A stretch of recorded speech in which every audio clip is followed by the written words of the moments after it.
Bien, ¿y Bien, tú? Bien, también. Un harto trabajo en la tierra. ¿Estás haciendo un huerto? Hace ya un tiempo que empecé a hacer un bosque comestible enfrente a mi casa. Hay un espacio de 1,5 hectáreas que es un área común. Y les propuse hacer esto y les gustó. Y justo vino una máquina a hacer unos hoyos acá cerca para plantar hacer unas zanjas. Y pensé que sería el buen momento para cavar las lagunas que tengo en la cabeza, y así que eso hicimos, y es increíble, maravilloso, pero son unos pozos enormes, gigantescos, donde los chicos aprovecharon para hacer guerra de tierra. O sea Ya que les voy a mandar fotos. tenemos pozo para Eso. enero 2021. Sí, tal cual. El próximo retiro va a tener que ser plantando, porque se nos está Plantando. mirá, ¿y cuál es la diferencia entre un bosque comestible y una huerta? La que se autosustenta.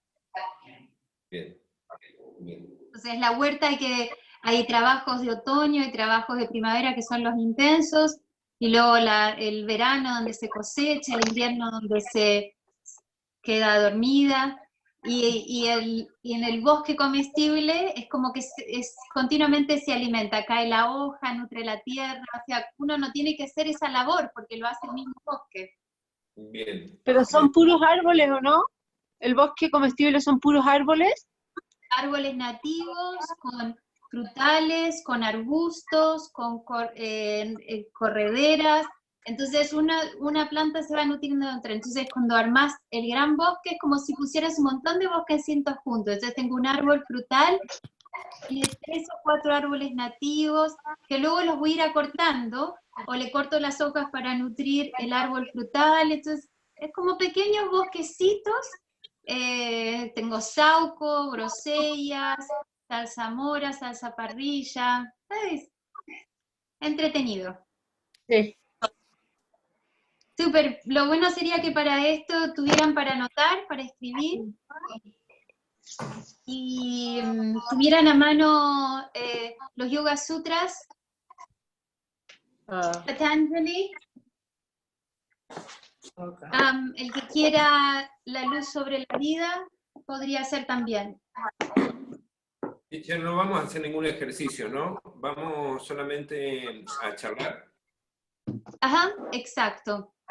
Bueno, puedo almorzar mientras tomamos la clase entonces, ¿verdad? Sí, se puede almorzar, se puede tomar mate, tecito, galletita, mientras te ensucian. Okay. Un poco por ahí para hacer un enganche con la idea de esta charla, es que podamos conectar con la primera, que fue el miércoles, no este pasado, pero el anterior, donde hablamos sobre el conocimiento subjetivo. ¿Se acuerdan? Perdón, el conocimiento objetivo y la experiencia subjetiva. Pau, Y perdón, ¿sí? ¿dijiste luz sobre la vida también? Sí, sí está a mano, también Sí. está bueno, porque solo uso unos gráficos, pero voy a tratar de compartírselos.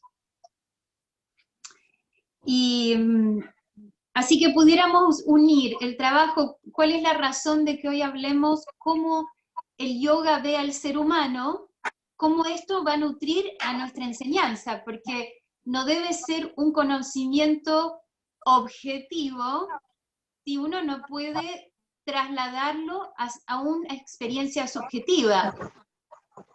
Así que mi gran desafío es presentarle un material que es difícil de comprender. Ahí. El que me quiere hablar desconecta su micrófono, y si hay mucho ruido en mi casa me avisan. Y entonces poder pasar el conocimiento objetivo que vimos la vez anterior, quienes no estaban se comunican conmigo y podemos conversar un poco más, o les puedo mandar mis apuntes, o si es que no les llegaron. ¿Se acuerdan las pizarras? ¿Les llegaron las pizarras? por email? ¿Sí? Bien. Entonces, ahí. Entonces le decía que lo que voy a tratar es cómo podemos hacer, y esto también es una tarea para ustedes, cómo podemos conectar el conocimiento duro y rígido con la experiencia subjetiva, tanto propia, personal en la práctica, para luego enriquecer la experiencia de nuestros alumnos. Sí, ese es el desafío de hoy. Entonces voy a comenzar contándoles qué materiales usamos o uso para poder pasarles este conocimiento. El primero es es la luz sobre los Yoga Sutras, ¿no? La luz sobre la vida. El último libro de B.K.S. Iyengar, The Cord of the Yoga Sutra, el corazón de los Yoga Sutras. Este libro tiene una cosa sumamente compleja. Le vamos a decir complejo porque lo que B.K.S. Iyengar hace en este libro, él combina muchos conceptos yógicos juntos, que si uno no sabe qué es Shiva-Atma, y como Shiva-Atma se conecta con Purusha, entonces ya ahí, ¿y qué es Maha o Mula Prakriti? Ya este libro es demasiado para empezar y entrar en él.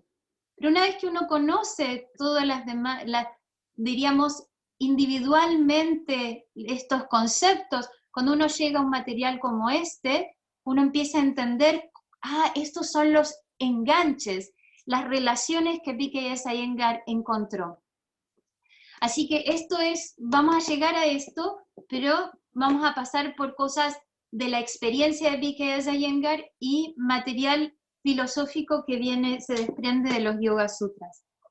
Otro libro es este, que se llama Entendiendo el Yoga a través del conocimiento del cuerpo. Understanding Yoga Through Body Knowledge. Desde una doctora, llama Sulo. ¿Se ve? Sulochana. Lo que me gustaría que después que terminemos con el encuentro de hoy, al material que les llegó, que ahí les voy a mostrar, para leer, vamos a sumar el primer capítulo de este libro, ¿ok? Es muy bonito, yo la conocí a ella. El día que ella presenta este libro, yo estaba en Pune, y se lo hace, por supuesto, que está dedicado a B.K.S. Iyengar, su maestro. Ella es una doctora con experiencia en ginecología, y a Iyengar la llamaba de Sulo, y ella en la dedicatoria, por supuesto, que cuenta cómo es en el prólogo, cómo es que ella llega a escribir este libro. Y algo muy bonito, que creo que lo que B.K.S. Iyengar le dice a ella, tomémoslo como si nos estuviera hablando a nosotros, a cada uno de nosotros. Y Guruji dice, Guruji once told me, Guruji una vez me dijo, Sulo, try to find continuity and connections of this human existence. Le dice Solo, trata de encontrar continuidad y conexiones en esta existencia humana.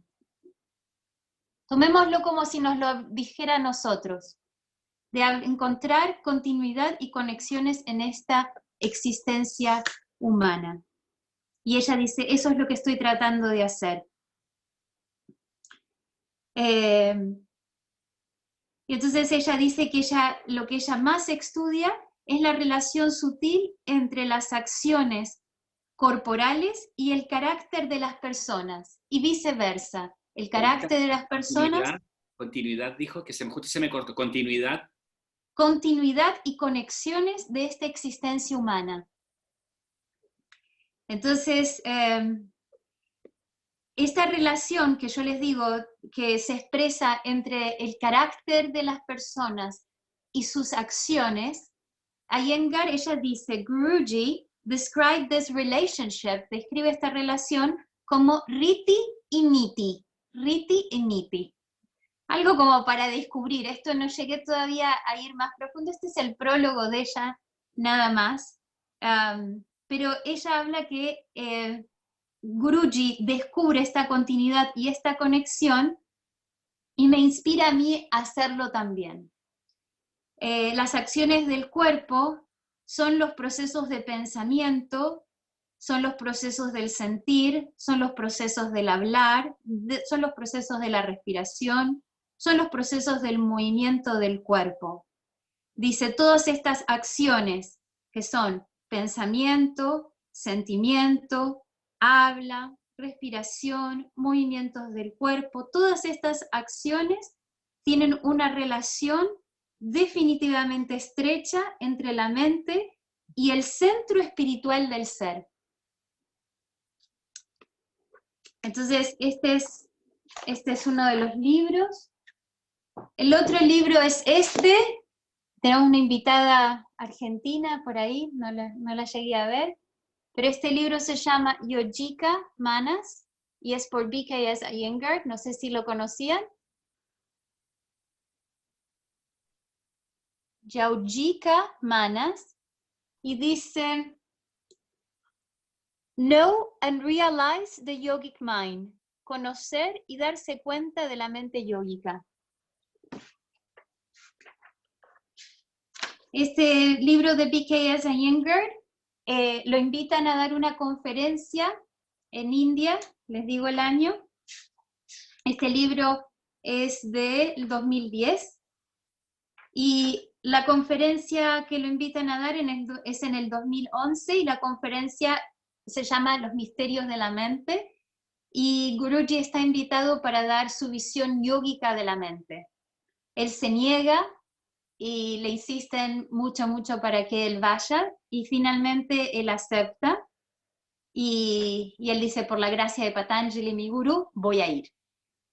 Y él va, y esta termina siendo su conferencia sobre la mente, que luego al transcribir, estas son las cosas que B.K.S. Iyengar tenía en su escritorio, él retranscribía y transcribía. Eso.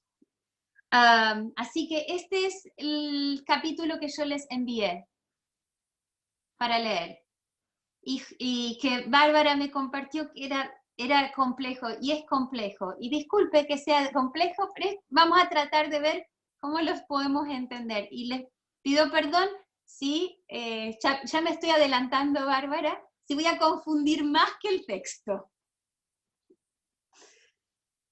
Este es otro libro increíble, se llama La Ciencia del Alma. Esto lo busqué en India en varias librerías, nómbrenme las ciudades en las que estuve, Chennai, Delhi, y este libro, La Ciencia del Alma, me lo había pedido una persona en Estados Unidos, que es una profesora de la Universidad de Jack, que estaba Jack haciendo su máster en religión. ¿Saben dónde conseguí este libro? En la biblioteca del instituto. Pedí permiso a Prayan y lo fotocopié. Es un tesoro. Es de estos libros que el libro se llama Exposición práctica de los métodos antiguos de la visión del alma.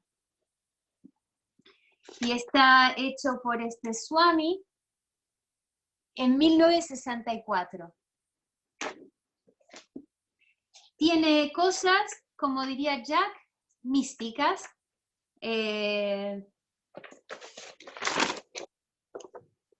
¿Lo ven? Habla de los chakras, los diseños de los chakras. De esto se trata el libro, pero con cosas prácticas. Dice que todos en el corazón tenemos esto.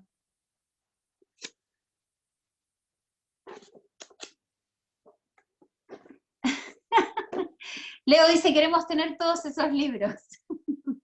Ok, entonces sí, la cuestión es que tratemos de encontrarnos como es esta situación para poder entenderlos, porque son muy difíciles. Entonces al final es bonito tenerlos porque uno los tiene, pero la verdad que después es complicado leerlo y wow, más complicado porque Jack de esto, si esto Jack no lo puede poner en práctica, no quiere seguir leyendo. Los que lo conocen. Y todos lo conocen. ¿Qué más? Hay un artículo, quiero que lo busquen, es en los libros que tengan, el libro Ashtadhara Yogamala, que se publicó en castellano, ahí lo está, Leo tiene uno, y La esencia del yoga, y en alguno de esos tiene que haber una charla de B.K.S. Iyengar que se llama Chakra, Bandas y Kriyas. Él empieza esa charla hablando sobre los cuerpos y sobre las 5 envolturas sobre los koshas, que es lo que vamos a hablar un poquito hoy. ¿Qué más? Eso es. Así que tengo un papel a mano y vamos a empezar. ¿Quién me puede tomar el tiempo? ¿Bárbara, el tiempo? A la hora, a los 40 minutos o 45 minutos me decís, me haces todo un show. Ahí. Bien, entonces, a ver si tengo todo mi material a mano. Tengo esto.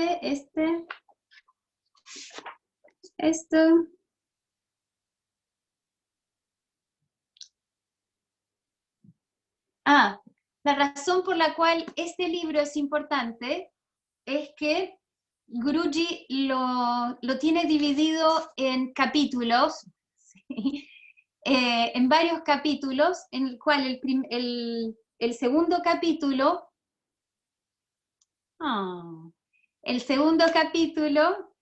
habla sobre el cuerpo físico, que la cualidad del cuerpo físico, al cual él pone el título en el capítulo, todos lo conocen, es la estabilidad. Lo que el cuerpo físico debe cultivar es la estabilidad. El tercer capítulo, ¿no? Es la energía, el cuerpo energético. Y lo que debe uno cultivar en el cuerpo energético es la vitalidad, ¿no? Y ahí lo están mirando. El cuarto es el mental, que lo que uno debe cultivar es la claridad. En el cuerpo intelectual, uno debe cultivar la sabiduría, y en el cuerpo divino, la bienaventuranza. Entonces, por eso este libro es importante, porque justo lo que vamos a estudiar, que son la composición del ser humano, sus cuerpos, sus envolturas, sus pieles, B.K.S. Iyengar construye su libro en base a eso.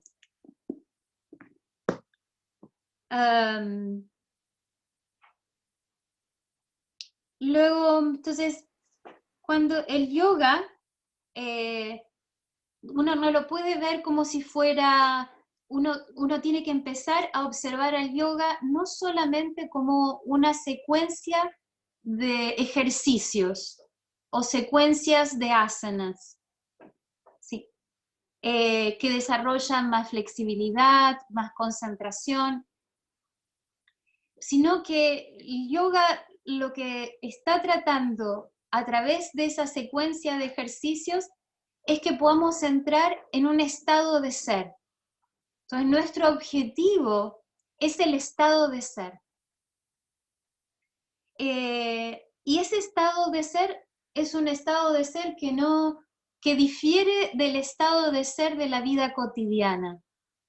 Entonces, lo que se les ocurra cuando hablamos de la vida cotidiana, el placer y la alegría del pan calentito recién fuera del horno, el placer del arbolito que se mueve y las hojas, todos esos placeres del estado, o la tristeza, o la bronca, o el odio, el enojo, el estado del ser que uno va a lograr a través de la sadhana, difiere completamente de la vida diaria. Ese es uno. ¿Y por qué? ¿Y en qué sentido se difiere? Difiere en el sentido que uno entra en un modo de experiencia. Este modo de experiencia, en pocas palabras, es el aquí y el ahora, es el presente. Ese modo de experiencia, así como lo interpreto. Y ese modo de experiencia nos da lo que llamamos total absorción. Quiere decir que vamos a través de la sadhana lograr un estado de ser. Ese estado de ser diferido de la cotidianeidad es una experiencia o modo de experiencia que existe en una total absorción. No sé, es como estar en el presente y uno se olvida completamente del entorno. Por eso la experiencia del alumno, haciendo referencia a la enseñanza, porque eso es lo que nos lleva a estar juntos, cuando el alumno dice, me olvidé del tiempo, me olvidé de dónde estaba, se me olvidó completamente la preocupación, quiere decir que él estuvo en un estado de ser fuera de lo cotidiano. Eso es algo que como profesores debemos lograr. Eso lo tenemos que orientar. A veces sucede de una manera inconsciente, ¿cómo poder ir haciéndola de manera más consciente? Entonces, ¿qué sucede? Más seguido existe la palabra es disparidad, una desconexión entre las acciones que realizamos, las cosas que pensamos, y acá me falta otra mano más, y las cosas que sentimos. Entonces, habiendo como una discordancia, y uno lo puede ver en uno, lo puede ver en los demás, entre las acciones que hacemos con lo que dijimos no tiene sentido, o con lo que pensamos no tiene sentido. A veces sentimos una emoción, pero actuamos de otra manera distinta a esa emoción. Quiere decir de que hay como una ruptura, y la palabra es disparidad. Quiere decir que algo está desparejo, algo está en desunión. Le falta unidad, en definitiva. Entonces, esto también me hace acordar a las charlas quienes estuvieron en el verano, donde Jack sugería de que él hacía en el pizarrón, él escribía lo mundano en oposición al acto sagrado, al ritual, lo mundano y el ritual, lo sagrado. Entonces él decía, en vez de llevar acciones cotidianamente inconscientes, como el cepillarse los dientes, uno puede empezar a desarrollar más sacralidad, por ejemplo, en un acto simple como es el de cepillarse los dientes. Esto a mí me hacía pensar en ese momento que él trae y escribe y habla sobre este concepto de no hacer más mecánicamente, sino hacer más con conciencia. Y me hacía acordar a las asanas, porque abrir los brazos paralelos al piso, esto es lo que es Gita Iyengar. Dice, ¿por qué cuando le digo se sientan en Dandasana, lleven las piernas hacia adelante, extiendan los talones, unan las bordes internos de sus piernas? ¿Por qué yo tengo que guiar psicológicamente a los alumnos para que hagan eso? Quiere decir que yo no solo les digo que extiendan las piernas, junten las piernas, eso es Dandasana, sino que como que psicológicamente los voy guiando, les tengo que decir, la cara interna de los muslos una hacia la otra, la parte interna de las rodillas internas una hacia la otra. Mantengan los arcos de los pies unidos. Quiere decir que psicológicamente yo voy dándole, parecido a la charla anterior, le voy dando profundidad a lo que estamos haciendo. No hablábamos de Tadasana, cómo hacer que sea cada vez más y más profunda, más y más, ahora estamos hablando de crear un estado del ser. Y trayéndolo de Gita, traer la psiquis del alumno a su cuerpo, para que no haya esta disparidad, que es lo que nos sucede en la cotidianidad, haciendo una cosa automática, mecánicamente, y sin usar la conciencia. Entonces, claro, la mente que tiende a ser como un dron, ¿viste? A irse para acá, irse para allá, ¿no? La imagen actual, ¿no? Antes era monkey mind, era un mono, ya nadie está en la selva, así que ahora es un dron, ¿viste? Que va para acá, va para allá. Esa es la mente del día de hoy, de la modernidad. Entonces, la capacidad de poder traer a la mente hacia el cuerpo es esencial. hoy por hoy, en la práctica, en la sadhana que estamos guiando.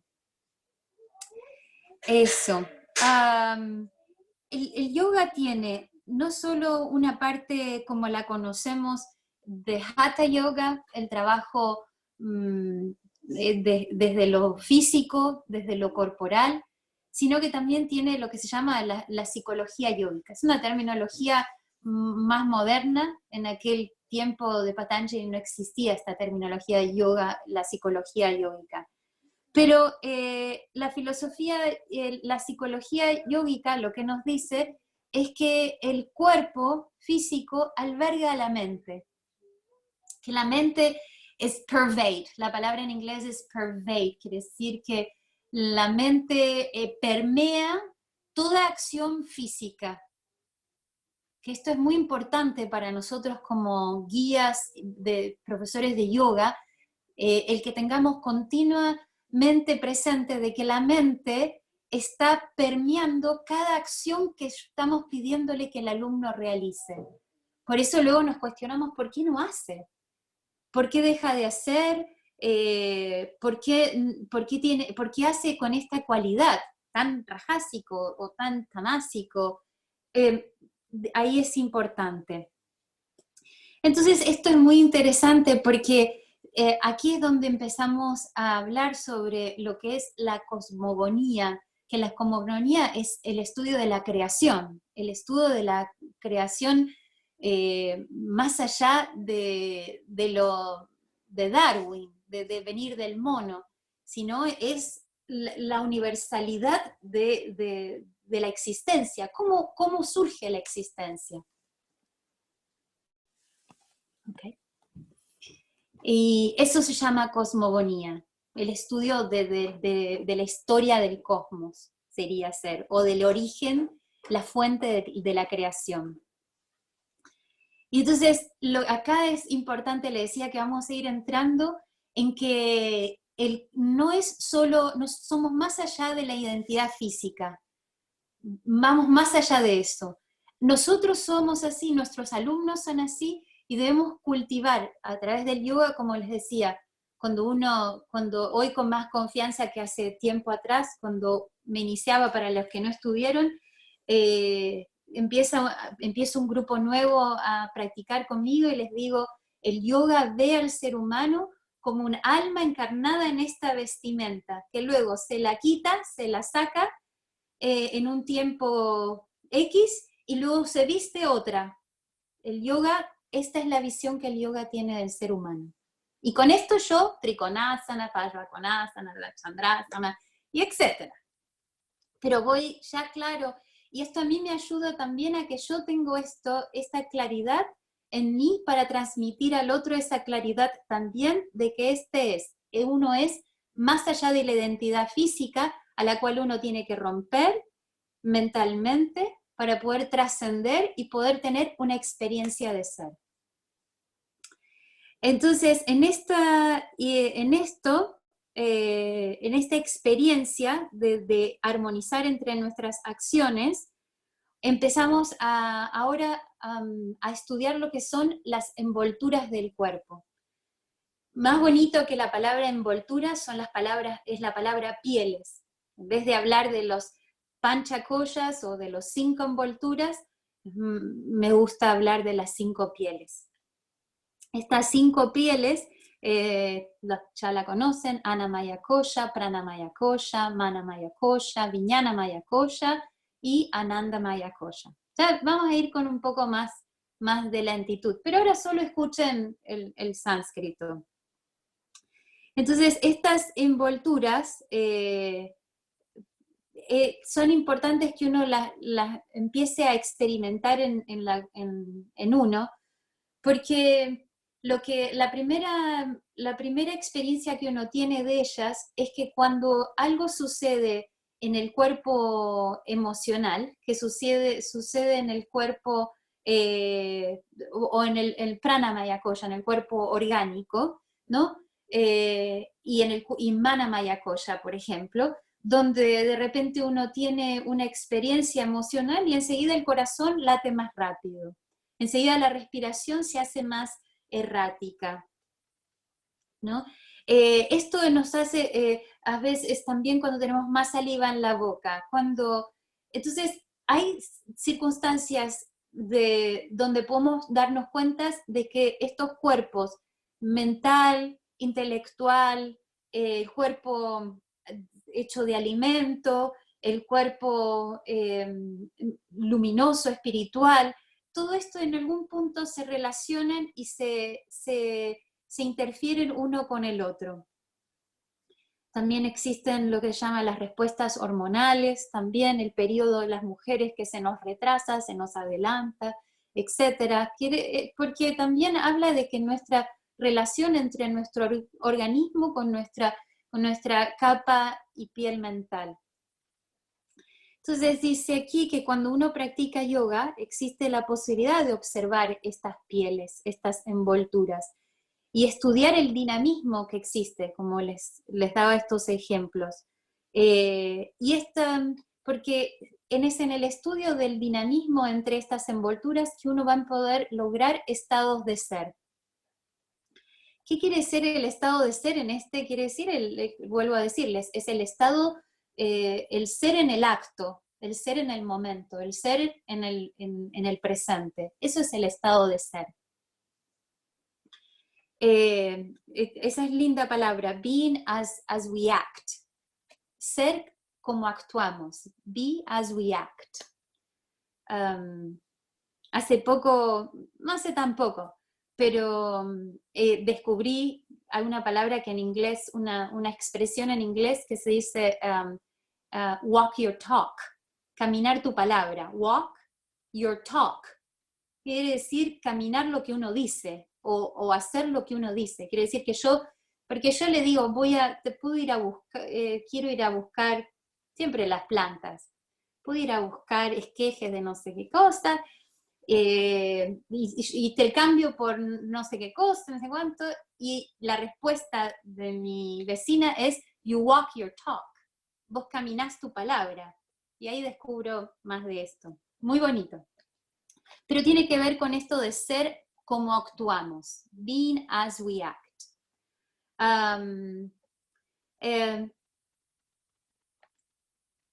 Entonces decía que por eso es importante que y BKS Iyengar, por eso él se queda en las asanas, sostiene las posturas, porque él dice que si uno está en actividad continua, uno no solamente se focaliza en realizar, en hacer, en mover, en mejorar, entonces uno no está pasando de largo la observación sutil de qué es la experiencia. Y entonces otra vez nos estamos enfocando continuamente en dirigiendo nuestra conciencia hacia lo físico en lugar de pasando por alto lo sutil. Así que eso. Si ustedes van a este libro, los Yoga Sutras de Patanjali, y lo abren en la página 43,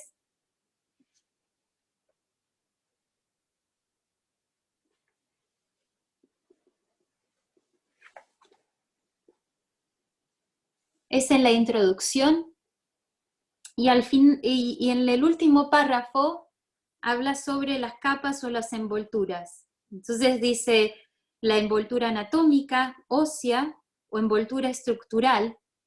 Es interesante porque él dice anatómica, ósea, envoltura estructural.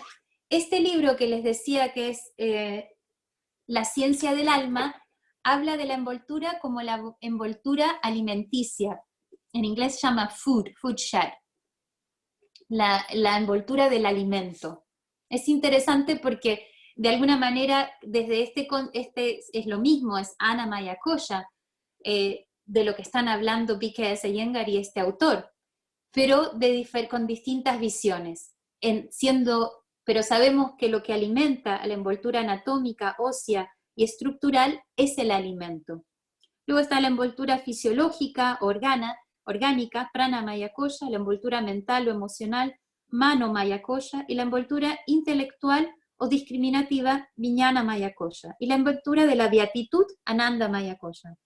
Estos koyas representan los 5 elementos de la naturaleza, empezando desde donde habíamos partido, que es lo anatómico, ¿no? Si quieren hacer como una columnita para cada uno, ¿no? Annamaya Koya siendo la tierra,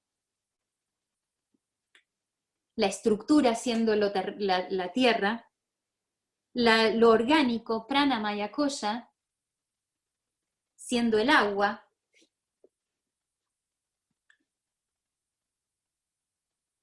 y Manomaya Koya, siendo el fuego, Vijnana Maya Koya, el intelecto, siendo el aire, y la envoltura de Ananda Maya Koya, la de la beatitud, correspondiendo al espacio, al éter. Y acá es donde quiero que subrayen esta frase final del párrafo donde dice Mahat, que es la conciencia cósmica en su forma individual como Chitta, es el 6º koya. Quiere decir que acá B.K.S. Iyengar, y a lo largo de todo este libro de los Yoga Sutras, habla de que en vez de 5 hay 7. Solamente quiero que tengamos esa referencia, nada porque sea extraordinario, menos extraordinario, para que sepamos que B.K.S. Iyengar, él tiene esta tendencia, tanto desde el trabajo que conocemos nosotros practicando su técnica de hace mucho tiempo, pero él tiene la tendencia siempre de innovar, siempre innovando, siempre buscando nuevas conexiones, nueva continuidad. Quiere decir que desde donde B.K.S. Iyengar estudia lo antiguo, él le da un paso más hacia adelante. Esta idea de las 7 envolturas en lugar de 5 es de B.K.S. Iyengar. Y dice Mahat, conciencia cósmica en su forma individual como Chitta, es el 6º koya, mientras que el alma interior es el 7º. Eso. Entonces que marquen que hay un 6º Chitta, un 7º Atma. Ahí está.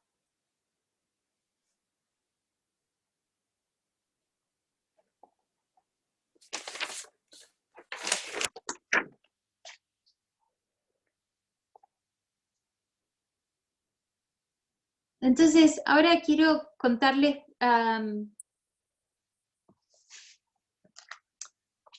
un poco sobre, un poco cómo es que vemos, vamos a volver a esta idea otra vez. Le vamos a hacer solo una pausa. En página 43, exacto, eso. Y cómo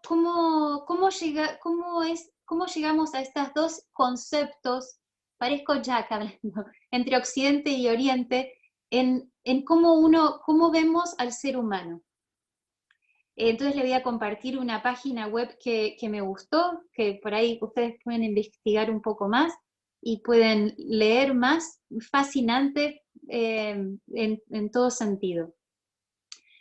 Cuando uno empieza a estudiar el origen del concepto de qué es el cuerpo, en Occidente uno se remonta hacia la edad de los griegos. Y los griegos, la palabra filosofía,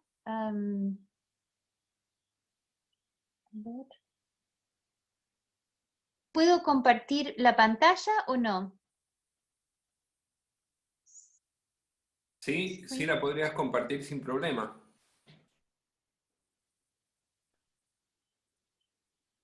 Everybody on the screen could... Ahí está. Ahora estás con la tablet, ¿verdad? Sí. Ahora toca en cualquier lado. Ah, no, ahí se salió. Pero ahí estabas compartiéndola. Vimos tu pantalla. ¿Ah, viste mi pantalla? Sí, sí, sí. Estaba explicándote, o sea, estaba cerrada, pero la vimos. Ahí está. Everything is green, including notification, will be recorded. Ahí está. ¿Ven mi pantalla? Sí, tiene muchas fotos. Tiene muchas fotos, exacto. Entonces,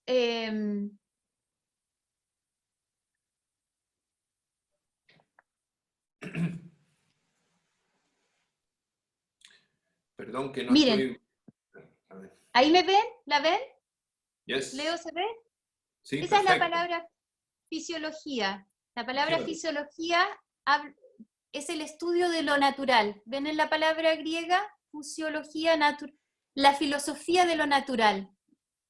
Sí. De ahí viene el estudio. Quiere decir que en los primeros orígenes, el estudio de la filosofía, esta es la página que quiero que busquen, que se llama Greek, ¿lo ven arriba? Medicine.net. Net. Ok. Aquí habla sobre que la fisiología es una palabra, como les decía, que viene de los griegos y es el estudio de lo natural o de la naturaleza. Y es muy interesante porque el trabajo, el estudio lo que uno empieza a leer es que lo que ellos tenían anterior a la edad del iluminismo y el origen de la fisiología occidental, había una proximidad muy grande en cómo Occidente y Oriente veían al ser humano. Acá en este texto, si ustedes ven, la anatomía quiere decir cortar, quiere decir que esta idea de diseccionar a los cuerpos es algo que vino mucho después. Al principio era el estudio de cómo lograr armonía en el cuerpo. Y acá dice, si ustedes ven, dice, la medicina clásica de Grecia era el entendimiento de la filosofía como un organismo humano viviente que respiraba y cómo se relacionaba con su entorno, cómo funcionaba, lo hacía más saludable y en más bienestar. Hipócrates es como el creador, Hipócrates es el que da origen también a la filosofía de los humores, que que me imagino que algunos lo conocen. Y entonces acá está Platón y Aristóteles difiriendo uno del otro. Platón hablaba de que el cuerpo humano, dice el cuerpo humano y sus partes están dadas, son originadas por un creador, y el cuerpo humano es el vehículo donde donde está albergada el alma o la psiquis. Y Platón hablaba de esta forma física, estas identidades, como que reflejaban a las formas o las ideas sutiles, como arquetípicos. Quiere decir que todo lo que era físico en el mundo físico tenía una exposición o un origen en el mundo espiritual para él. El mundo espiritual mucho más elevado y perfecto. Cuando Aristóteles llega, entonces es mucho más materialista, es un observador de la naturaleza y es el padre de la medicina moderna porque todo debe ser comprobado. Tiene que hacerse test de absolutamente todos. Si el que tiene tiempo y puede, esto sería ideal que lo pudieran leer. ¿Qué sucede? ¿Me siguen viendo mis fotos? Sí, se ve todo tu Ok. pantalla. Entonces, esto es como Occidente miraba al cuerpo. Lo que quiero decirles es que el origen de la medicina, los primeros orígenes de la medicina en Occidente eran muy similares a como eran en Oriente. Tenían esta misma visión del ser humano. La Ayurveda está basada en los humores del cuerpo. Y la conexión en que el cuerpo alberga el alma también es algo que hay relación entre Occidente y Oriente. Luego, por supuesto, de que esto cambia en la época del iluminismo y el cuerpo humano empieza a ser como una autónoma, ya no se ve como esta imagen. Acá lo que ven son los nadis, que desde el ombligo salen 72.000 nadis, esa es la descripción. Acá hay otro, esta también es parte de la Ayurveda. Si ustedes ven esta imagen, es muy hermosa. Está hecho en un papiro, se ven las formas de cómo entra el alimento, las venas, ¿no? Porque la sangre era como una de las constituyentes y sustancias, la palabra, una de las sustancias más ricas que tiene el cuerpo. Eso después se los puedo reenviar. Ahí estaban los chakras. Esto es del siglo XVIII, ahí lo ven en la imagen. Es una pintura nepalí en los cuales se pueden ver los órganos y los distintos vasos en un cuerpo masculino.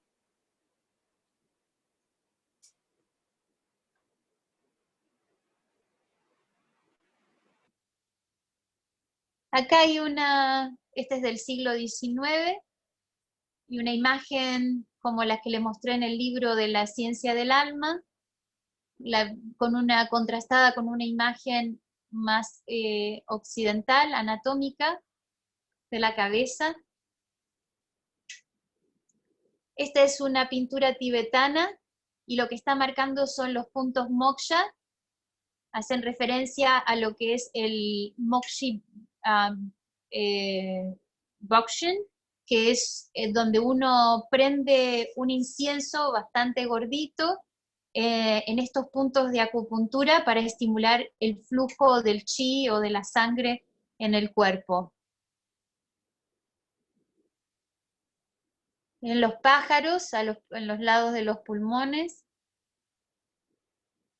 Esto es de 1396, es persa, y ahí dice el título de donde está sacado esta imagen, el texto, donde habla de que el cuerpo tiene 5 sistemas: el de los huesos, el de los nervios, el de los músculos, el de las venas, el de las arterias, y es mucha de la observación de Galén, que es otro médico, filósofo griego junto con Hipócrates. Esta es otra imagen persa donde combina la anatomía humana con los signos del zodíaco. Quiere decir que en ciertos meses uno puede ser medicado, tratado o asociado a la parte del cuerpo que corresponde al zodíaco. Acá están los pies, siendo Piscis, Aries, Los hamstrings relacionado a son los la Sagitarios. cabeza. Y ahí está Tauro en el cuello. Esa es la pintura que habíamos visto antes, al principio. También es parecida al estilo de los persas, pero esto está escrito en sánscrito, en sánscrito y en el idioma antiguo que se llama Gujarati. Ahí aparecen los órganos también y los chakras. Esta es una práctica que, ¿se acuerdan? Donde se quema la piel y se hacen como, ¿cómo se llama? Cuando se ponen los vasitos para absorber y succionar la sangre, pero creo que me entienden. Y es para equilibrar los elementos en el cuerpo y las características del cuerpo, en este caso los humores. Es del siglo XVII, una técnica llamada tracoma. Este es hermosísimo. Acá están los elementos del aire, el agua, el fuego, que hacen al ser humano. Este es del siglo XI. Y se ve cómo se mueve el aire siendo los espíritus, hacia los brazos, hacia las piernas, dirigido hacia el intelecto, cómo mueve las pasiones.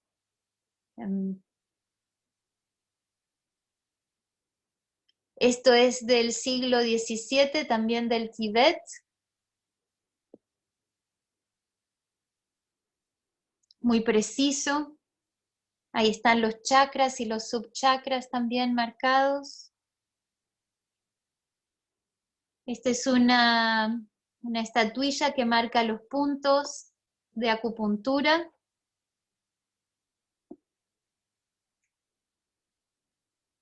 Y esta es una imagen antigua ya medieval de una mujer embarazada y cómo se dilataban sus órganos, cómo se comportaban los órganos durante el embarazo. Ok.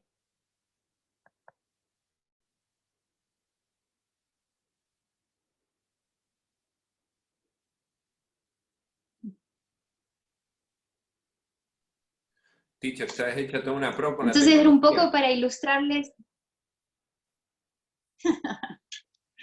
Están pruebas. Entonces, luego de la iluminación, cuando Aristóteles había que comprobarlo todo, ya muchas de las medicinas que se habían usado en Occidente en los primeros orígenes, como la alquimia, en esta página web la van a poder leer, que la alquimia que mezclaba distintas minerales para poder sanar distintas enfermedades, todo eso es como el origen de la medicina. Es muy similar a cómo era en Oriente. Y la visión del ser humano fue cambiando, así como somos tan influenciados por la visión de la medicina a partir del iluminismo, como otras cosas más que Jack ha compartido con ustedes, la visión de cómo vemos al ser humano también ha sido como condicionada en nosotros. Nos vemos así y es muy difícil que podamos darnos como algunas imágenes como las que les mostré, porque no son imágenes que nos han contado, es como si nos contaran todo el tiempo el cuento de la Caperucita, la Bella Durmiente, son estos los cuentos que nos cuentan. Si nos hubieran mostrado imágenes que así era el ser humano, entonces hoy tendríamos una visión completamente como adultos mucha más amplia, y no seríamos, sí, el cuerpo está compuesto de huesos, sistemas, etc. Así que eso era lo que quería compartir con ustedes. Y entonces ahora vamos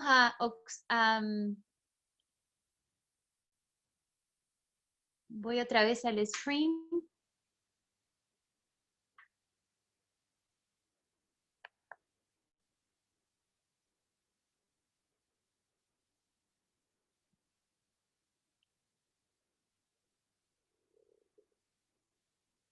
¿Ven mi dibujito? Sí, se ve perfecto. Súper. Entonces ese es... entonces les decía que la cosmogonía es el estudio de la creación. ¿Y cuáles son los componentes que uno estudia en la cosmogonía? Lo que es esencial es el concepto que tenemos de la naturaleza, el concepto que tenemos del alma y el concepto que tenemos de Dios. Esa es la base del estudio. Lo que está presente en cada uno de estos conceptos, naturaleza, alma y Dios, es la energía primordial. Ari quiere decir primordial, Shakti energía, o energía primaria.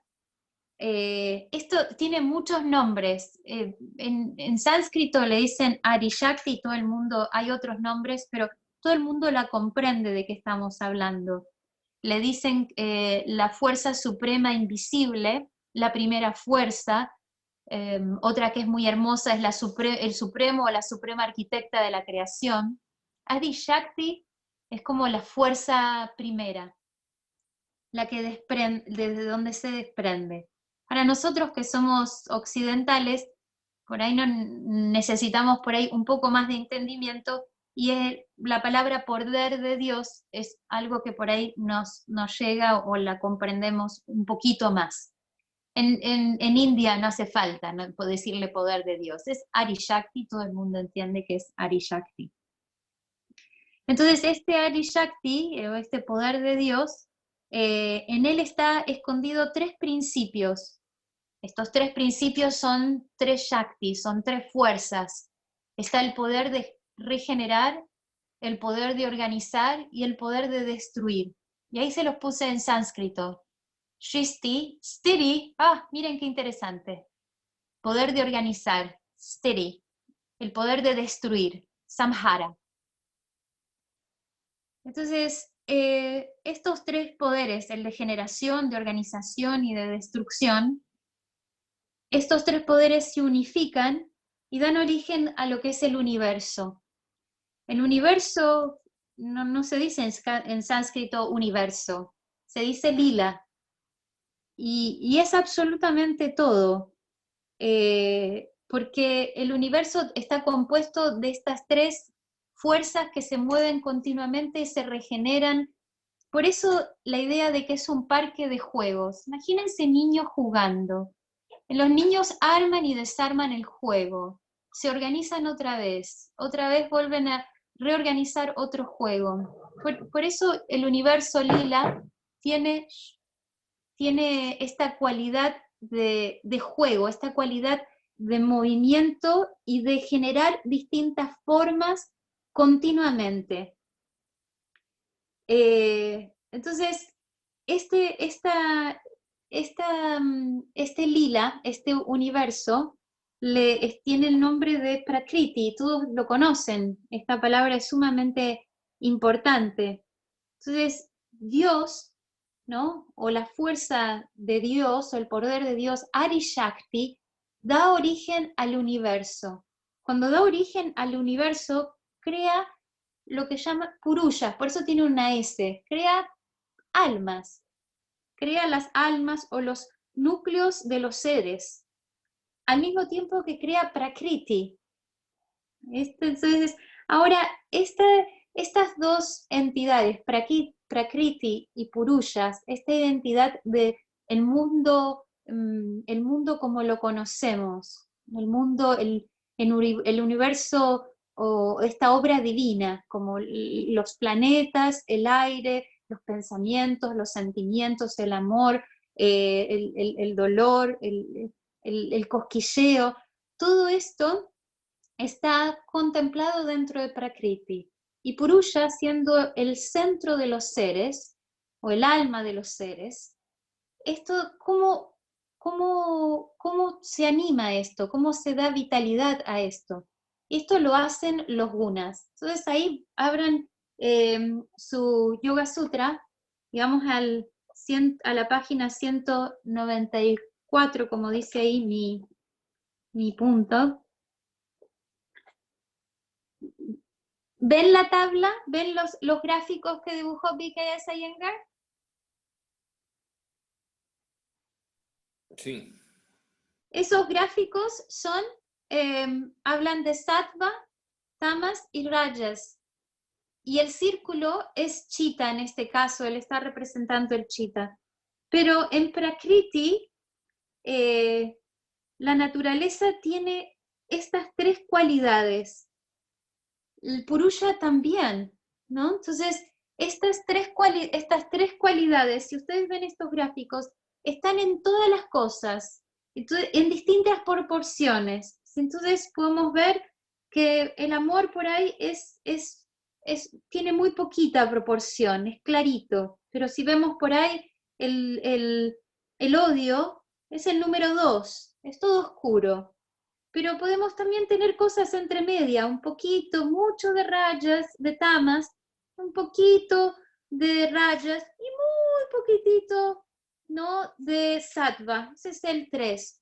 Todo en el universo empieza a movilizarse, a descomponerse, a reorganizarse y se organiza como esta imagen que tienen de estos gráficos, en distintas proporciones. Sí. El buddhi siempre es sádvico, no importa la persona, por ejemplo, un psicópata o no sé, eso tiene que ver con manas, pero el buddhi siempre es sádvico. Es que como en el 11, sí, sattva, ponen buddhi entre paréntesis, ¿eso es para cualquier persona, siempre es así? Claro, lo que pasa es que el buddhi en su estado puro, ¿no? También es sádvico, porque es el intelecto, ¿se acordás? Es la sabiduría. Quiere decir que alguien que usa el buddhi tiene mucha energía sádvica, Y por otro lado, con tanta energía sátvica y con sabiduría, no estaría siendo un psicópata. No sé Pero si en un queda. psicópata, su buddhi igual es sátvico.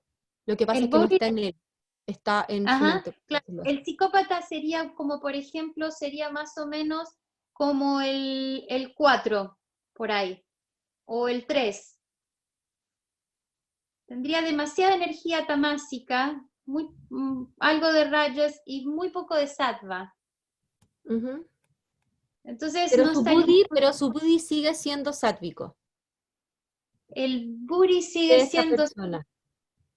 am, es que no lo tiene, ni siquiera lo toca, ni siquiera está, porque por eso dice buddhi en el 11, porque ha tocado una parte más elevada del ser. Por eso Jack dice que mientras están los sentidos, en la parte baja, en los órganos de acción, en los órganos de la percepción, tiene mucho tamas.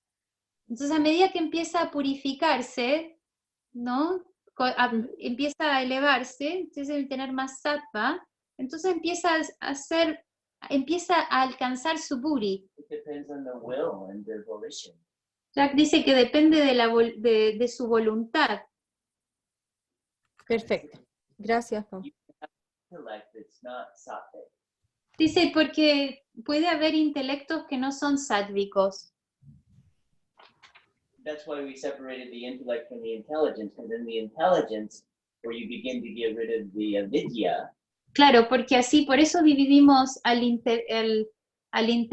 buddhi en dos, en intelecto y inteligencia, porque And it's the yogic intelligence then that makes it more sattvic.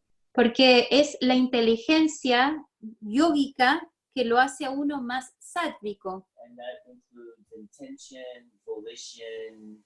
Y eso incluye la evolución, la intención. ¿Más o menos? ¿Un poquito más claro? Sí. Pau, ya está el tiempo. Ah, ok, gracias. Entonces,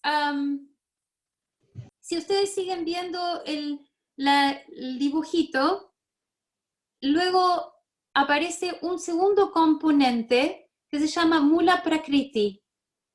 Este Mula Prakriti es el primer gran principio cósmico, se describe. Aquí es donde empezamos a hacer una distinción. Esto estamos hablando un poco, emana directamente ahora estamos hablando de Prakriti. El Prakriti tiene un Mula Prakriti, Mula siendo Muladhara, el primer chakra, el chakra raíz.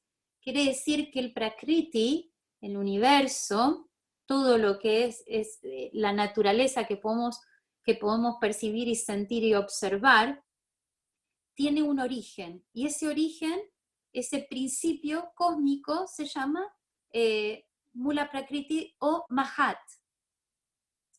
En el Yoga Sutra de Patanjali, él le llama de conciencia cósmica. Otros le dicen energía cósmica, otros le dicen inteligencia cósmica, pero es todo lo mismo. Pero de este gran principio cósmico, ahí lo pueden ver en la página en el 91,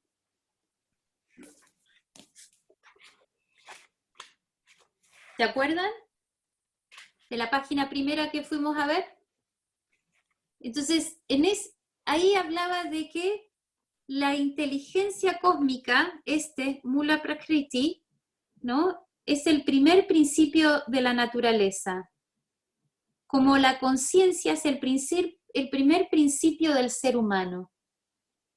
Acá es re importante este punto, porque quiere decir que Prakriti tiene un origen, ¿no?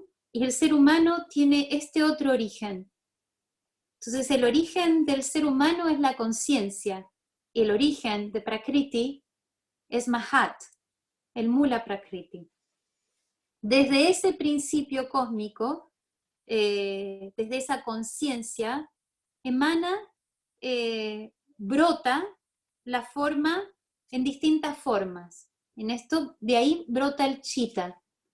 En el Chitta, Ahamkara, Buddhi, Manas, como lo conocen, desde ahí, desde Mula Prakriti. Y a la vez hay un cuarto componente que es Prana.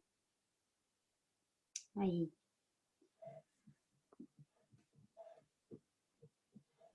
¿Van bien ahí? Entonces, este Mahatma, o Mahat es como Mahatma Gandhi, ¿se acuerdan? El grande, el mayor. Y entonces existe una conciencia cósmica y universal, y existe una conciencia individual. Y las dos son presentes en el ser humano. A ver, ¿dónde quería buscarles? Entonces, vamos a volver porque no sé si... Ahí. Entonces, en el hombre, la conciencia cósmica se transforma en conciencia individual. No hice dibujito de eso, pero... Entonces pueden poner Mahat y hay conciencia cósmica.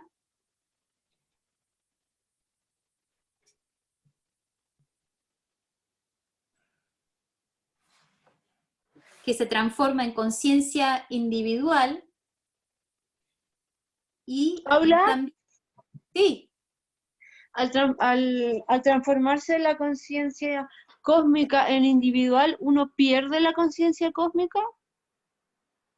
¿O la olvida? Porque supongo que todos también tenemos una conciencia cósmica. Pero al transformarse en individual, quizás se olvida la cósmica.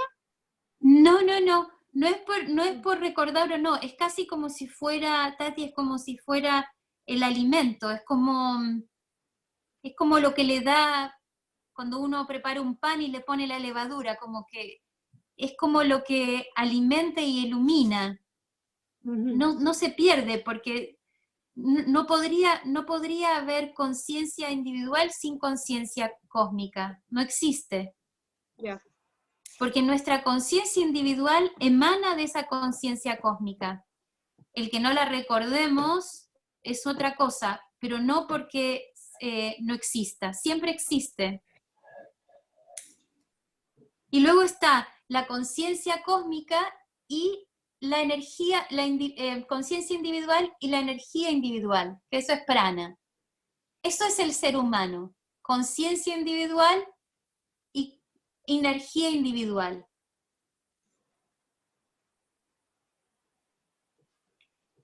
Ahora, esa energía, esa conciencia individual,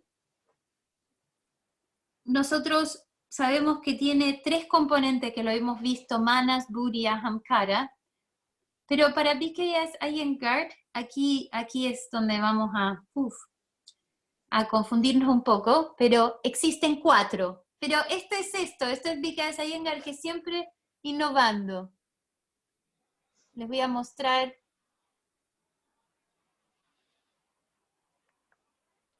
¿Ven mi pantalla? ¿Se ve? No, sale la foto de Jack. La de Jack. Okay. Se ve a un Jack nada más. Ahí se ve a Doña Jack. Working. ¿Ahora sí? Está en negro, ahí está. Ahí. Ok, entonces para BKS Iyengar existen, la mayoría de las personas mencionan 3 constituyentes o componentes de esta conciencia individual, y ustedes lo pueden poner ahí donde pusieron no conciencia individual, Manas, Buddhi, Ahamkara, pero para BKS Iyengar, Ahamkara existen 2 Ahamkaras. Si ustedes ven, el del círculo del centro tiene una rayita entre medio, es Aham Akara. Y abajo es todo junto, Ahamkara. Porque él habla de que existe Aham, quiere decir yo. Y cara quiere decir forma. El aham es el yo o el self con letra mayúscula. Ahí lo ven, con la S mayúscula, aham. Ese es el yo, ¿no? Con la S mayúscula, la Y mayúscula. Y luego está aham, akara, les dije, ¿no? Que era forma. Entonces existe un aham kara, que es como lo que envuelve al ahamkara. Si ustedes observan, es como B.K.S. Iyengar nos describe de que ahamkara es como la personificación de aham. Es como si el pequeño self, ahí lo ven chiquitito, es la representación del alma mayor o el alma universal. Por eso él distingue, acá lo innovador de él es que él hace una separación entre ahamkara y aham-akara. Este aham-akara representando el alma y ahamkara representando al ego. Dice, cuando uno separa la palabra, uno puede, porque aham, el yo mayor, purusha, no tiene forma. Por eso lo pusimos, Jack me ayudó, pusimos el círculo afuera. No tiene forma, es sin forma. Pero para poder comunicarse necesita asumir una forma. Entonces toma la forma de un yo pequeño, este aham akara.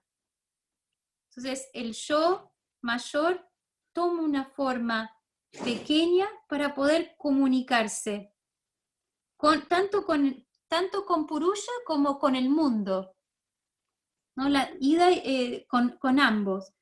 Y luego ahamkara, el ego, es como si el ego fuera una impersonificación, el ego siendo este yo que se cree que hace, este yo que es orgulloso, a veces arrogante, es como que se disfraza de ahamkara, pero este ahamkara, y unas veces lo confunde, ¿no? con el Shiva Atma, con el alma, pero en realidad es solamente es como un disfraz, es una impersonificación, pero no es el alma. Esa es la división que hace B.K.S. Iyengar para los que leyeron el texto y por ahí resultaba como confuso. ¿Alguna duda de ahí?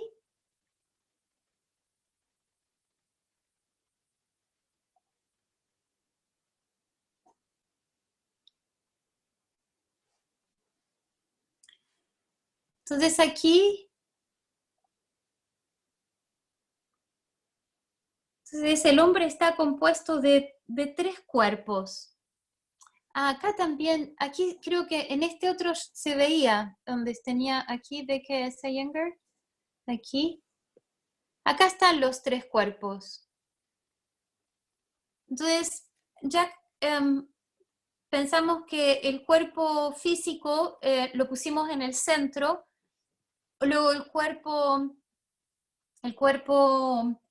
sutil lo pusimos envolviendo el cuerpo físico o vasto, y luego pusimos al cuerpo causal envolviendo a todo. Por eso es una raya que está cortada, porque se funde, ¿no? con más allá de lo pequeño del ser con el inmenso ser.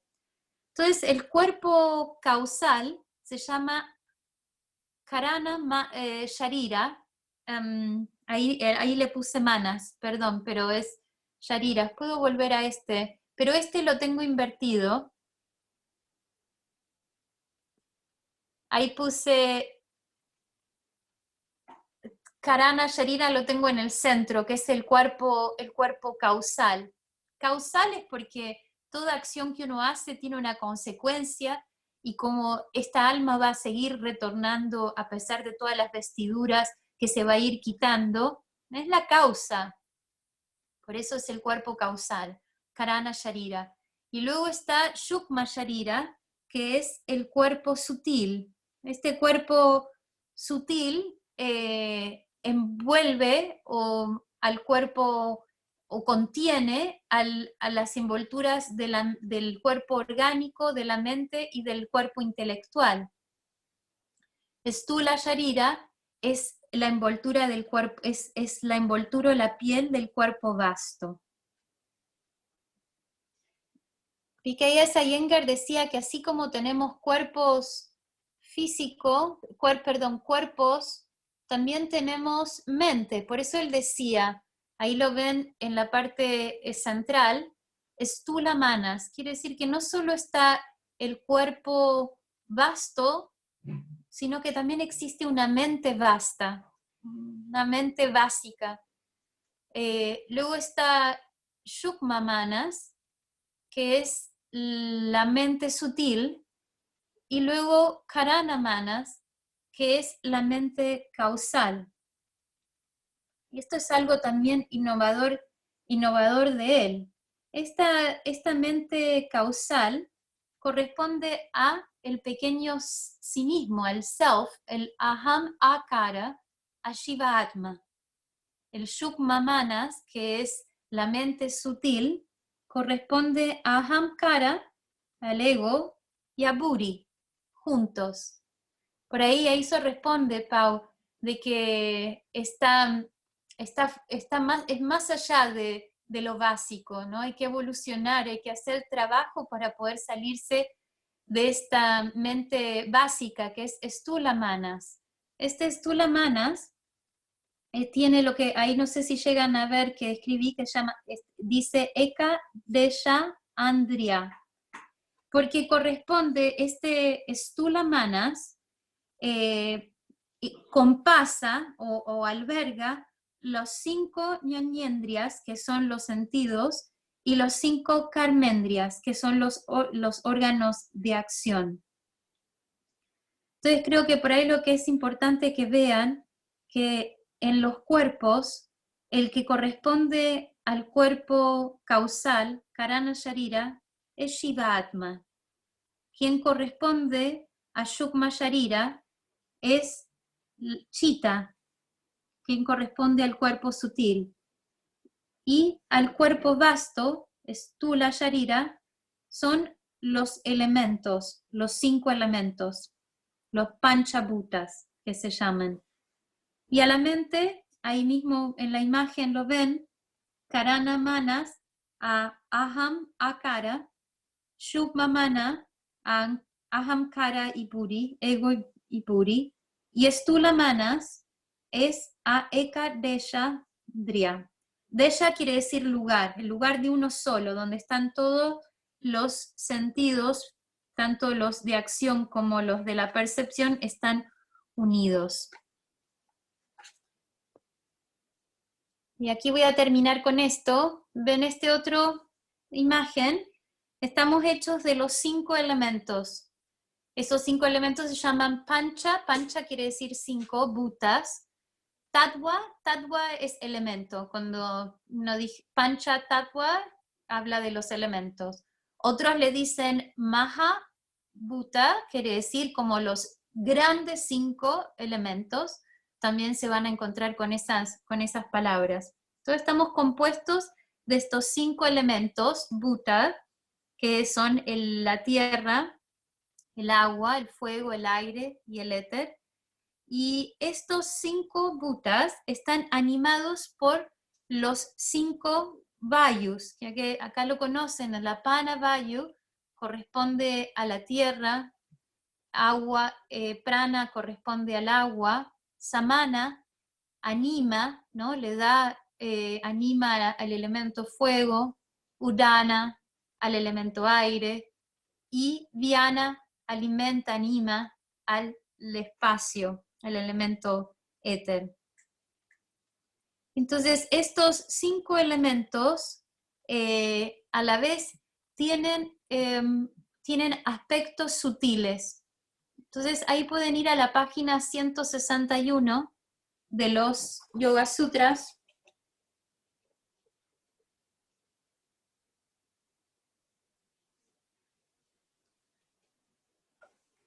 Y ahí está un gráfico donde están las envolturas, y entonces ahí dice Annamaya Kosha, relacionado con lo anatómico, el elemento vasto es la tierra, y el elemento sutil quiere decir que a lo vasto hay una impronta sutil, que es Ganda, el olor, y luego a Pranamaya Kosha, el agua, la impronta sutil es el sabor.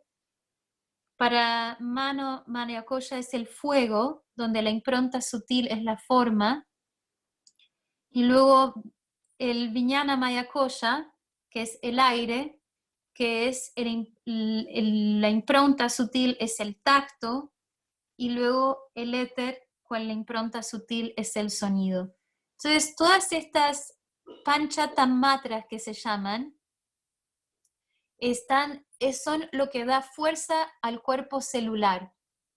Entonces es muy importante a través del pranayama, cuando estudiamos, que estos elementos estén presentes y podamos despertar la sutileza en estos elementos. Porque si ustedes observan, según los textos antiguos, quien anima al cuerpo celular son estas cualidades sutiles, emanando del elemento vasto de los Panchabhuta. Él hice que el ser humano fuera como una vasija, por eso parece como una taza. Traté de dibujar una taza. Ahí. Entonces, ahí nos vamos a quedar. Y vamos a volver a ver si me quedo. Esa imagen la pasamos, esa también. ¿Puedes mostrar la anterior? Esta era la primera. La segunda. ¿Esa? Ahí. ¿Puedes dejarla un momento ahí? Ajá. Hacer una foto.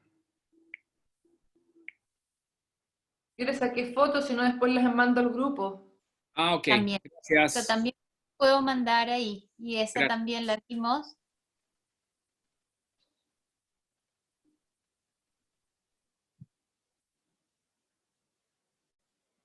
Ahí están los vayus, el prana correspondiente en la parte superior del cuerpo, apana correspondiente a la parte inferior del cuerpo, ¿no? Todas las energías, eso ya lo conocen, por ahí traten de revisarlo de vuelta. Por ejemplo, la menstruación, las feces, la orina, todo lo controla el parto, la expulsión del feto. Esa es energía apana. Samana es todo lo que tenga que ver con la digestión.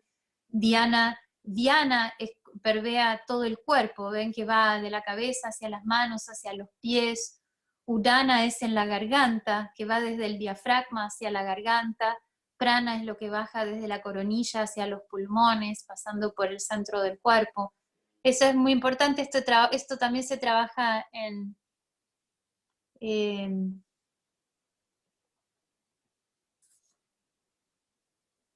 esa es otra imagen de los 5 koshas. Ello va de afuera hacia adentro. Si ven en la parte izquierda, Annamaya Kosha, Pranamaya Kosha, y ahí el alma. Si ustedes ven que el alma está en el centro y envuelta por la piel de la bienaventuranza, que es el cuerpo causal.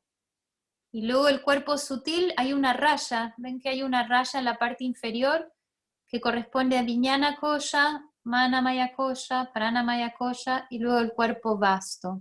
Y ahí está la unidad con los koshas. Por eso es importante que podamos saber, voy a volver a este diseño. Ahí está. Que entre el cuerpo Stula Sharira, que es el cuerpo vasto, y Karana Sharira, que es el cuerpo causal, el puente es Shukma Sharira. El puente son estas 3 envolturas: Pranamaya Kosha, Manamaya Kosha, Vijnanamaya Kosha. quiere decir que para poder ir desde lo vasto hacia lo más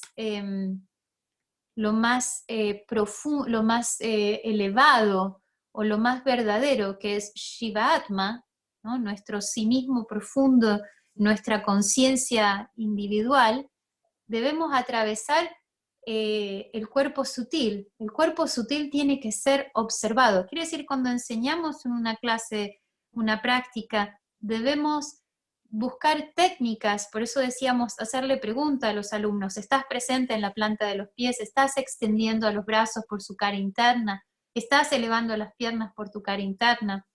De alguna manera estamos trayendo estos cuerpos sutiles para que se despierten, se conecten entre sí, se hagan conexiones, se hagan enlaces entre ellos, para que el alumno pueda tener una experiencia del ser.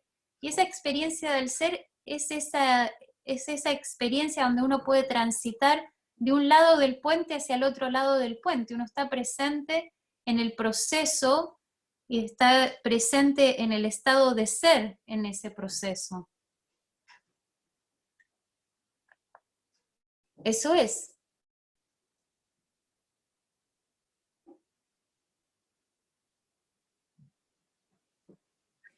¿Qué tal? ¿Los confundí? Hay que digerirlo. Un poco traté de traer las ideas de B.K.S. Iyengar, porque si no tratamos de entender a B.K.S. Iyengar, tenemos sus libros bueno, un segundo. Right now?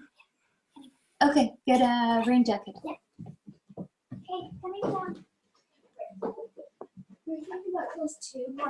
Así que sería interesante que por eso parar y esta distinción entre Aham Akara y Aham Kara es como en este texto de la ciencia del alma hablaba que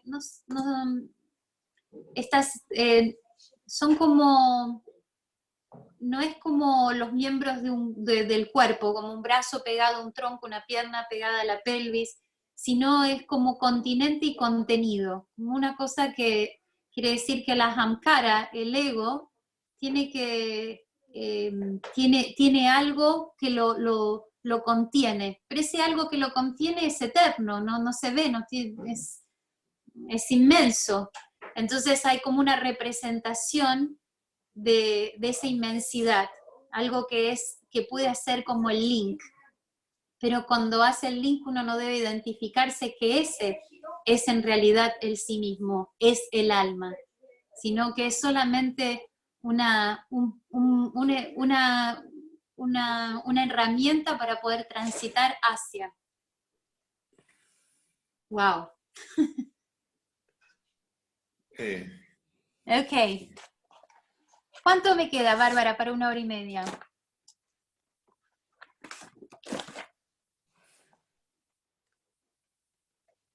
No, ¿viste que me dijiste 45 minutos? Claro, no, pero desde que empezamos hasta ¿cuánto nos queda? Ya pasaste la hora y media. Son 4 ¿Ya y pasé media. la hora y media?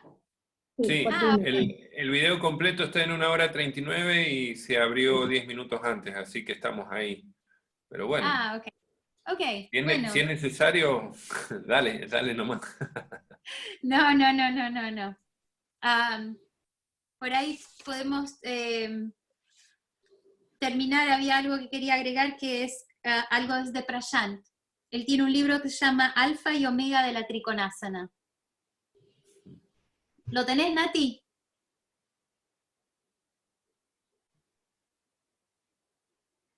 No, ese no lo tengo, Pau. Nati tiene todo. No todo, lo que pude agarrar. Te puedo traer de Indy. Yo Entonces, lo tengo.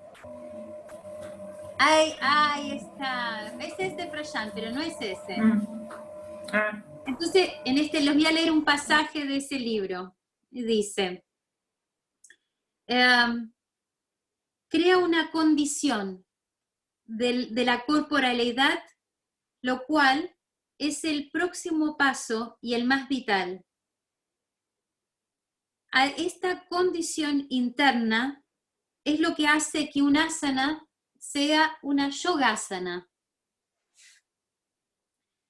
Aquí el practicante, el sadhaka, aprende a unificar una parte del cuerpo con otra parte del cuerpo. El cuerpo con la mente, el cuerpo con la respiración y los sentidos. También la respiración con la mente, con los sentidos. Y esto lo lleva hacia el viaje hacia el adentro, lo cual hace que la práctica del yoga sea svadhyaya. Dice, solamente hacer asanas por el cuerpo, a través del cuerpo y para el cuerpo no es yoga. Yogasanas son hechas por el cuerpo, pero para la mente, para la psiquis, para la conciencia, para el cultivamiento y el refinamiento del ser humano.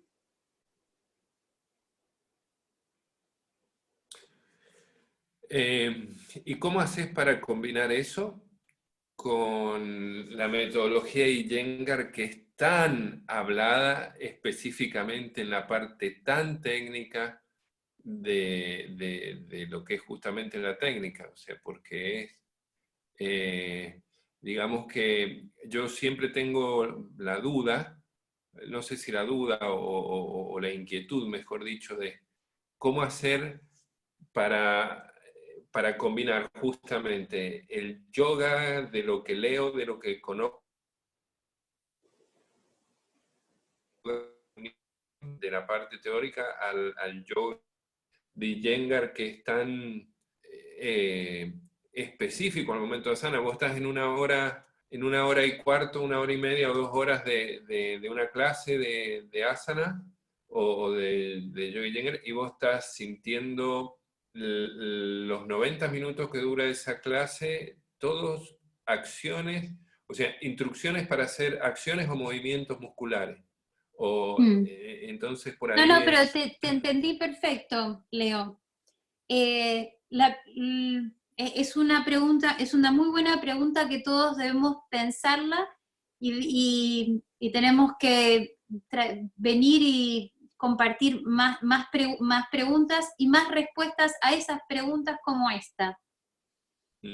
No es desde el acercamiento intelectual, quiere decir que no es que yo le voy a dar una clase sobre cosmogonía, vamos a leer juntos, no es así, no es desde el intelecto. La herramienta es el asana. La pregunta es cómo hago que el asana, que es lo que estás preguntando, cómo hago que el trabajo de asana sea un trabajo que llegue a ser una evolución más allá del asana, que sea svadhyaya, ¿no? Claro. Es que eso es. Tiene el yoga que practicamos, tiene que ser un descubrimiento del sí mismo, y ese es un gran desafío para nosotros como profesores.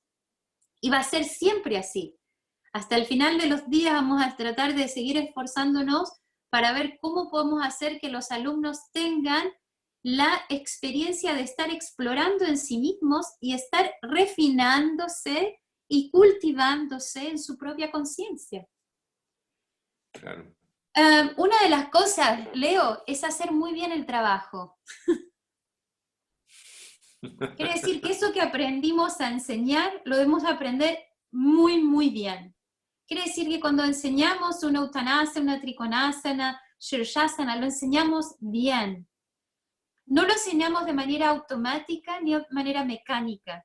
Lo enseñamos de manera consciente. Ahí hay otra pregunta, pero Paula, ¿cómo es que enseño de manera consciente? Bueno, esta es otra pregunta, ¿cómo se me enseña de manera consciente?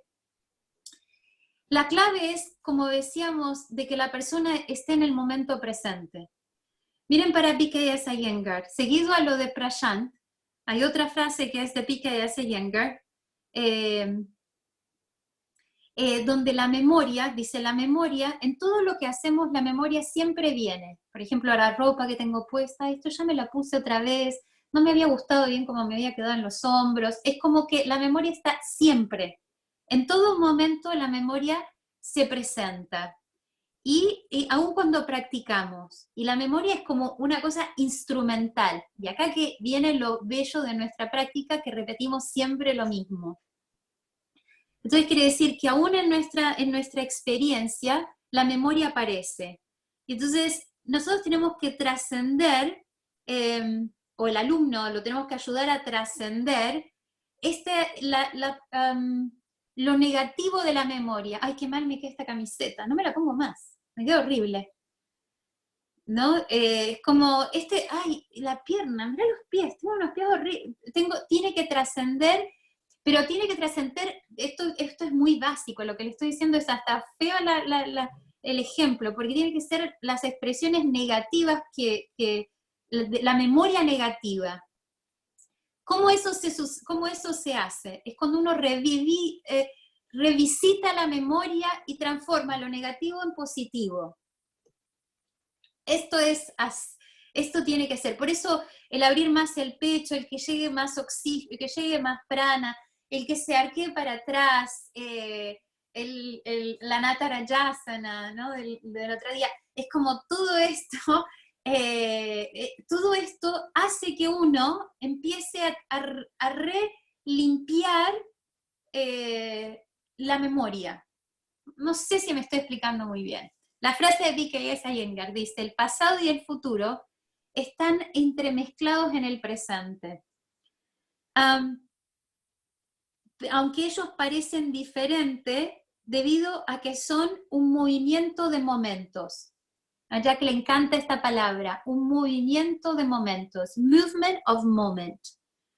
El deseo nutre la acción que luego deviene en gratificación. El deseo nutre la acción que luego deviene en gratificación. Esto lo hacemos todo el tiempo. La intermisión entre deseo, acción y gratificación envuelve tiempo. ¿Lo ven? Pasado, presente, futuro. Deseo, acción, gratificación. Quiere decir que pasado, presente y futuro. Dice, el entendimiento de la motivación y el movimiento de los momentos hacen que el yogi se libere. Les voy a leer de vuelta. El entendimiento de la motivación y el movimiento de momentos, el entendimiento de cómo se mueven los momentos, ¿no? Libera al yogi lo libera. Bondage, la palabra es bondage. Los efectos negativos del tiempo son intelectuales, son emocionales, son instintivos, todo esto es Patanjali. Dice, la práctica de asana no es una creación de ejercicios de estiramientos del cuerpo. El yoga usa la manifestación vasta de nuestra existencia como un vehículo para interactuar en el ámbito de la conciencia. Uno comienza aprendiendo asanas, pero gradualmente progresa a estudiar, practicar, madurar dentro de sus propias acciones que llevan al asana. Las acciones que llevan al asana. Con tiempo y refinando nuestra interacción con el asana, es posible observar las cualidades de nuestras acciones y sus efectos en nuestra conciencia.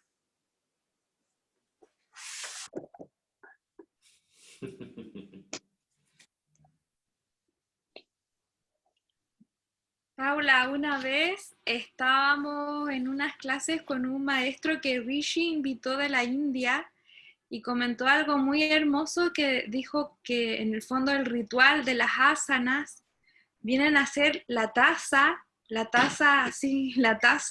del té, pero en el fondo lo que yo hago con las asanas es tomar la taza para beber el té.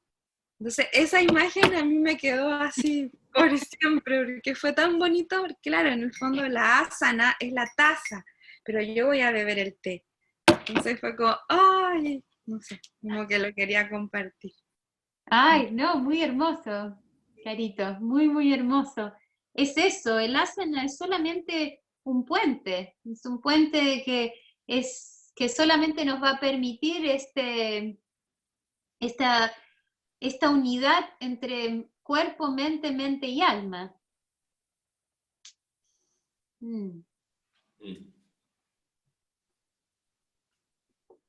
Gracias, Pau. No, de nada. Súper rica la clase, la conversación, el despertar, el sentir, el vibrar con estas palabras tuyas para transmitir las enseñanzas. Qué bueno.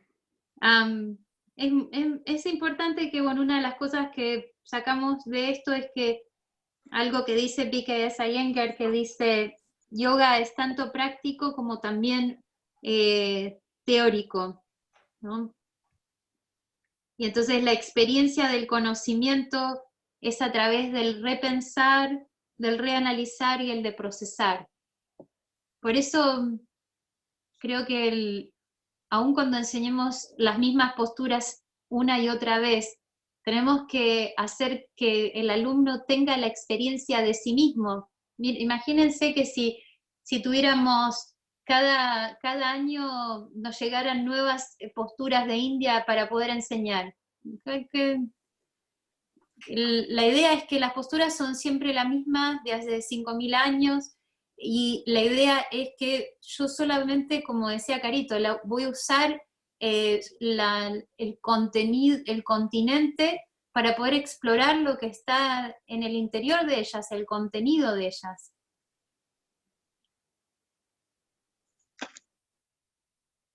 Entonces, por ahí pensar que el asana, tengo que usar el asana como una herramienta para liberarme. Es un poco raro, pero lo he usado en la práctica y puede funcionar. Donde la uso, y cuando empiecen a enseñar esta semana, piensen con esta idea, ¿no? Las dos facetas, el conocimiento objetivo, le dicen, estiren acá, alarguen allá, eleven aquí, abran allá, etc. Y en un momento, una vez que pasan por esa experiencia de conocimiento objetivo, bajen a lo subjetivo. ¿Cómo perciben que está esa apertura? ¿La perciben más por dentro o más por fuera? Y si no, por eso uno se pone con el alumno y hace con él, porque uno entonces puede compartir de su experiencia. Sabe las pausas, sabe la respiración, sabe cuándo callarse, cuándo dejar de seguir diciendo. Pero vean de que en las asanas que empiecen a enseñar estos días, puedan pasar del objetivo a lo subjetivo, de alguna manera creativa que se les ocurra, después podamos compartir entre nosotros, de que puedan pasar del objetivo a lo subjetivo, sabiendo que lo subjetivo hay que repensarlo, hay que procesarlo, hay que reorganizarlo. ¿Qué diría si eso fuera solo Trikonasana? Nada más. Adho Mukha Svanasana, Shirshasana, Sarvangasana, Halasana. Pero con la idea, y al final de esta, la otra idea para trabajar es para soltarse, para liberarse. ¿Cómo haría para estar libre, para sentirme libre? ¿Qué necesitaría hacer? Y es ahí otra imagen que busquen que compartir con los alumnos. Ok, eso es. ¿Alguien más que quiera compartir algo más? ¿Algo de la semana pasada de esta? Porque esto por ahí queda como muy adentro todavía, no decanta. No, yo solamente quería un poco comentar lo que acabas de decir, esto de que cuando uno, por lo menos el formato de las clases online, uno está guiando, está enseñando, pero además está haciendo todo el tiempo. Entonces lo que me ha pasado a mí es que sigo estando muy consciente del punto de vista del alumno, porque yo me siento alumna igual. Entonces, en el fondo voy relatando mi propia experiencia, digo todo lo que hay que decir que tiene que ver con lo técnico, pero me he dado cuenta de que hablo mucho menos, lo hago mucho más lento también, respiro mucho más. Entonces ha sido muy interesante porque a veces uno pierde el foco del alumno, porque hay como una separación muy grande, pero al menos yo he sentido eso, que logro dirigir, pero siento que estoy absolutamente conectada con lo que está pasando, desde mi experiencia. Muy bueno. Imagínate, no sé por qué me vino esta imagen, Bárbara, de que si estabas en la sala con los alumnos, ¿no? Todos los alumnos frente a ti, y estás enseñando y por ahí, mientras estás enseñando, estás guardando los elementos, dando vuelta a las mantas. Eso no es estar presente ni en vos, como lo estás contando, ni pendiente de lo que ellos necesitan también.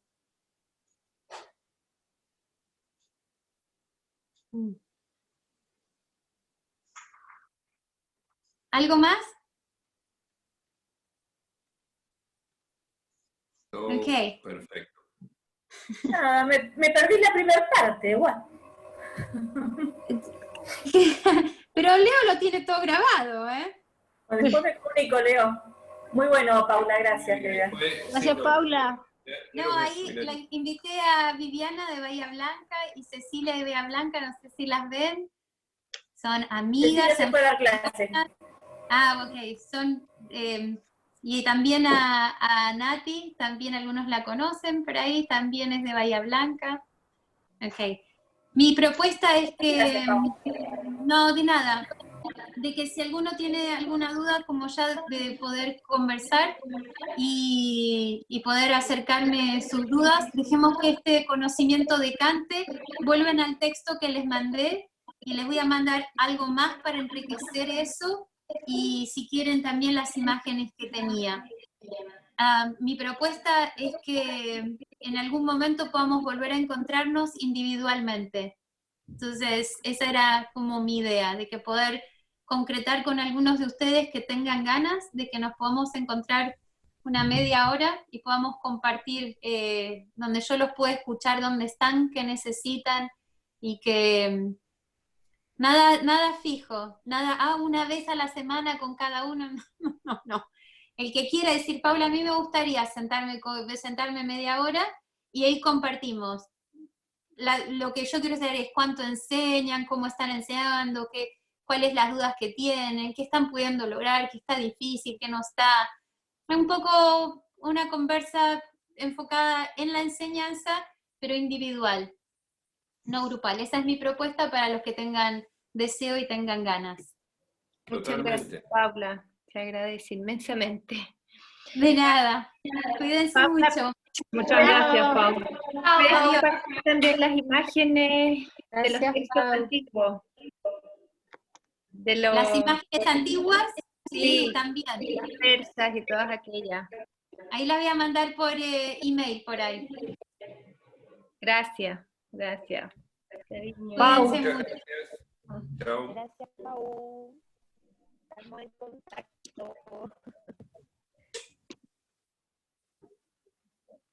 Magdalena. Pau,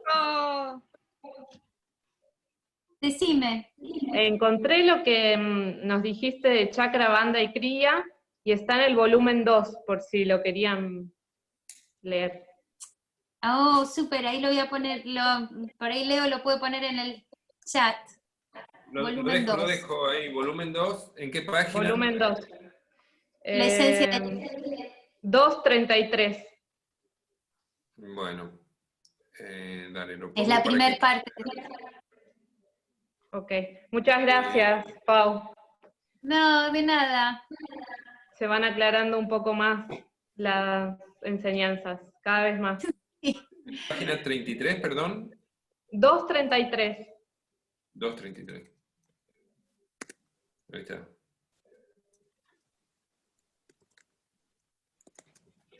Ahí está. lo Yo tengo escribo el para que libro, quede. yo puedo mandar la foto al chat. La mando luego. Bueno, Pau, es solo es el comienzo de la charla, para por ahí el que no quiera leer sobre los chakras y los bandas, pero al principio ahí habla de los Hay tres. Lo tengo en mi velador, así que ahí lo voy a ir a buscar y no lo tengo acá. Y le mando la foto. Súper. Adiós, un placer compartir una vez más con todos. Igual. Chao, Magdalena, Paulita. call me. ¿Estás ocupada? Yo tengo que terminar que corten para cortar la grabación, para poder grabar. Un besito. Gracias. Llámame. Ya te llamo. Chao. Chao, Leo, gracias. Chao, nos ¿Qué vemos. Chao, Fer. pasaste? Chao, teacher. ¿Aprieto leave? Sí. Ahí está.